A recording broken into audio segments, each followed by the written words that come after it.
തിരുവനന്തപുരത്ത് സഹകരണ ബാങ്കിലെ നിക്ഷേപം ലഭിക്കാത്തതിനെ തുടർന്ന് ആത്മഹത്യയ്ക്ക് ശ്രമിച്ച ഗൃഹനാഥൻ മരിച്ചു. നെയ്യാറ്റിൻകര മരുതത്തൂർ സ്വദേശി തോമസ് സാഗരമാണ് മരിച്ചത്. പെരുമ്പഴുതൂർ സർവീസ് സഹകരണ ബാങ്കിലായിരുന്നു തോമസ് പണം നിക്ഷേപിച്ചിരുന്നത്. അതിനിടെ തോമസിന് പണം നൽകാനുണ്ടെന്ന് സമ്മതിച്ച് ബാങ്ക് അധികൃതർ രംഗത്തെത്തി.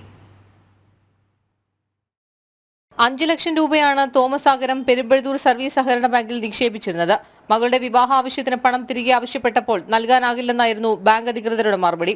ഇതിൽ മനംനൊന്താണ് തോമസ് ഏപ്രിൽ 19 വിഷം കഴിച്ച് ആത്മഹത്യയ്ക്ക് ശ്രമിച്ചതെന്നാണ് കുടുംബത്തിന്റെ ആരോപണം. നിക്ഷേപം തിരികെ നൽകാനാവില്ലെന്ന് ബാങ്ക് അറിയിച്ചത് തോമസിന് മാനസിക ബുദ്ധിമുട്ടുണ്ടാക്കി. വിവാഹം മുടങ്ങുമോ എന്നതടക്കമുള്ള ആശങ്കയാണ് ആത്മഹത്യയിലേക്ക് നയിച്ചതെന്നും കുടുംബാംഗങ്ങൾ പറയുന്നു. തോമസിന് പണം നൽകാനുണ്ടെന്ന് സംബന്ധിച്ച് ബാങ്ക് അധികൃതരും രംഗത്തെത്തിയിട്ടുണ്ട്. ഡെപ്പോസിറ്റ് കൊടുക്കാനുണ്ട്. പക്ഷേ ഇതൊരു കേസ് ഞാൻ പറഞ്ഞില്ലേ, ഇതിപ്പോൾ ആത്മഹത്യ ചെയ്യുമെന്നുള്ളതോ അയാൾക്ക് ഇത്രയും ഇമ്പോർട്ടൻസ് ആയിട്ടുള്ള കാര്യമാണെന്നുള്ളത് ഞങ്ങളോട് പറഞ്ഞിട്ടില്ല.